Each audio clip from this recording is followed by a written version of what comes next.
اس کے کرنے سے جس نے ایجاد کیا اس کو بھی ثواب ملے گا، اس پہ عمل کرنے والوں کو بھی ثواب ملے گا، اور جس نے ایسا کام ایجاد کیا جس سے دین کو نقصان پہنچے تو پھر وہ اس کو بھی اس کا عذاب ملتا رہے گا، اور قیامت تک جو لوگ اس پہ عمل کریں گے ان سب کو ملتا رہے گا، اور ان سب کے برابر اس کو بھی ملتا رہے گا۔ چنانچہ میں نے آپ کے سامنے بدعت حسنہ کی تعریف پیش کی ہے۔ اب دیکھ لیں بدعت سیئہ کسے کہتے ہیں اور اس کی کتنی قسمیں ہیں۔ بدعت سیئہ وہ بدعت ہے جو قرآن و حدیث کے اصول و ضوابط کے مخالف ہو۔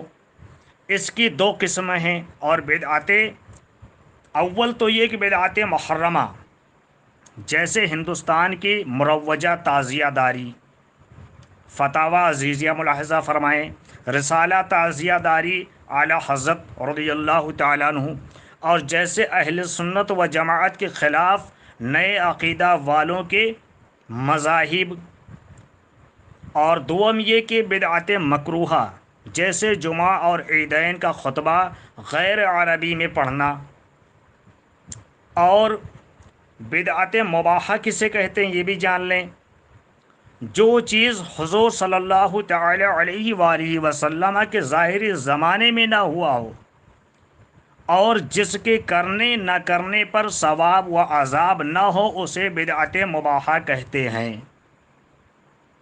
جیسے کھانے پینے میں کشادگی اختیار کرنا اور ریل گاڑی وغیرہ پر سفر کرنا، یہ ساری چیزیں بدعت مباحہ میں آتی ہیں، یعنی اس کے کرنے اور نہ کرنے پر نہ تو ثواب ہے نہ عذاب ہے۔ حدیث شریف میں جو یہ حدیث پاک موجود ہے، کل بدعت ضلالہ، کیا اس سے کون سی بدعت مراد لی جائے گی؟ اس حدیث شریف سے صرف بدعت سیئہ مراد ہے۔ دیکھیے مرقات شرح مشکات جلد اول صفحہ 179، اور اس لیے کہ اس بدعت کی تمام قسمیں مراد لی جائیں جیسے کہ ظاہر حدیث سے مفہوم ہوتا ہے، تو فقہ، علم کلام اور صرف نحو وغیرہ کی تدوین اور ان کا پڑھنا پڑھانا سب ضلالت و گمراہی ہو جائے گا۔ تو آپ ہمیں یہ بتائیں، کیا یہ ساری چیزیں وہابیوں اور دیوبندیوں کے یہاں نہیں ہیں؟ اگر یہ اس کو بدعت سیئہ کہتے ہیں یا گمراہی کہتے ہیں تو یہ ساری چیزیں گمراہی ہوں گی؟ نہیں، اگر اس چیز کو یہ دین میں ضروری ہے اور اس کے بغیر کام نہیں چلنے والا ہے، ظاہر ہے کہ ہم ہندوستانی ہیں، انڈین ہیں، بھارتی ہیں، تو اب ہمیں عربی سیکھنے کے لیے اور اپنے بچوں کو سکھانے کے لیے ہمیں اس چیز کی ضرورت ہوتی ہے، صرف نحو وغیرہ اور جو بھی ضروریات کی چیزیں ہوتی ہیں۔ مثال اور ہم آپ کو دے دیں، جیسے کہ آج کتابوں کے نئے نئے نام رکھے جاتے ہیں، جس نے جو کتاب لکھی اپنے عنوان پر اس عنوان کا نام اور اپنا نام رکھ دیا۔ بخاری شریف جیسے ایک کتاب ہے، صحیح بخاری شریف ہے، تو کیا رسول اکرم صلی اللہ تعالی علیہ وسلم کے زمانے میں یہ کتابی شکل میں موجود تھا؟ یقیناً نہیں۔ یہ جس طرح سے آقا علیہ الصلوۃ والسلام نے بیان فرمایا اور صحابہ کرام نے سنا، اپنے سینے میں بسا لیا، اور بعد میں پھر مفسرین نے، محدثین نے اسے اپنی اپنی کتابوں میں لکھا جو حفظ کیے ہوئے تھے، تو ایک یہ کتاب کی شکل میں اس کو رائج کیا گیا۔ یہ بھی ایک بدعت ہوئی، اور یہ بدعت حسنہ ہوئی، یعنی اچھی بدعت ہوئی۔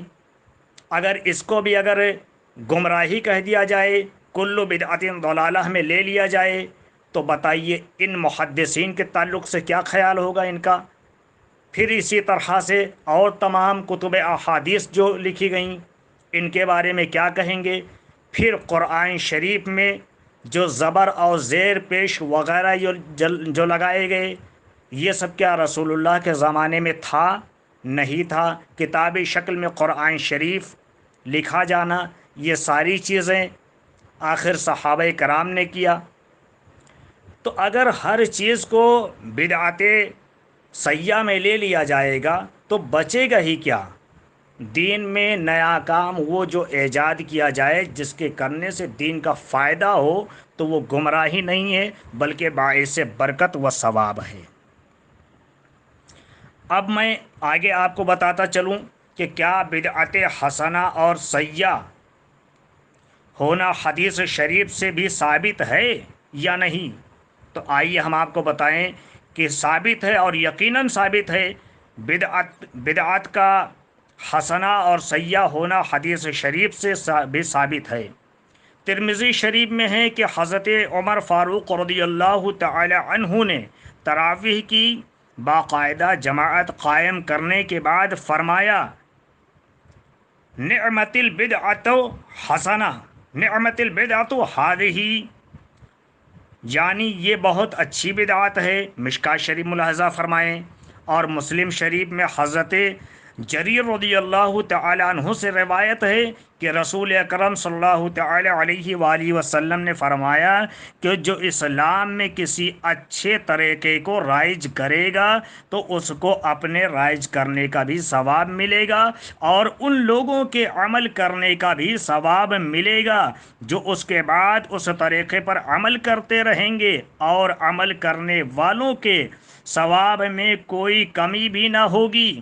اور جو شخص مذہب اسلام میں کسی برے طریقے کو رائج کرے گا تو اس شخص پر اس کے رائج کرنے کا بھی گناہ ہوگا اور ان لوگوں کے عمل کرنے کا بھی گناہ ہوگا جو اس کے بعد اس طریقے پر عمل کرتے رہیں گے، اور عمل کرنے والوں کے گناہ میں کوئی کمی بھی نہ ہوگی۔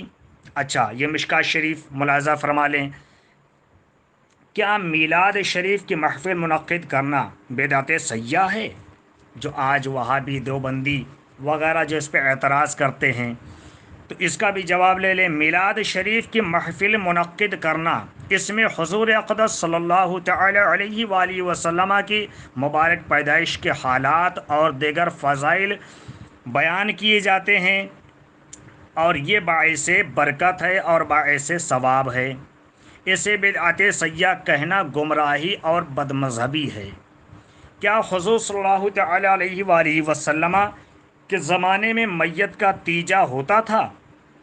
میت کا تیجا اور اسی طرح 10واں 20واں اور 40واں وغیرہ حضور علیہ الصلوۃ والسلام کے ظاہری زمانے میں نہیں تھا، یہ نہیں ہوتا تھا، بلکہ یہ سب بعد کے ایجاد ہیں اور بدعت حسنہ ہیں، اس لیے کہ ان میں میت کے ایصال ثواب کے لیے قرآن خوانی ہوتی ہے، صدقہ و خیرات ہوتا ہے، اور غربا و مساکین کو کھانا کھلایا جاتا ہے، اور یہ سب ثواب کے کام ہیں۔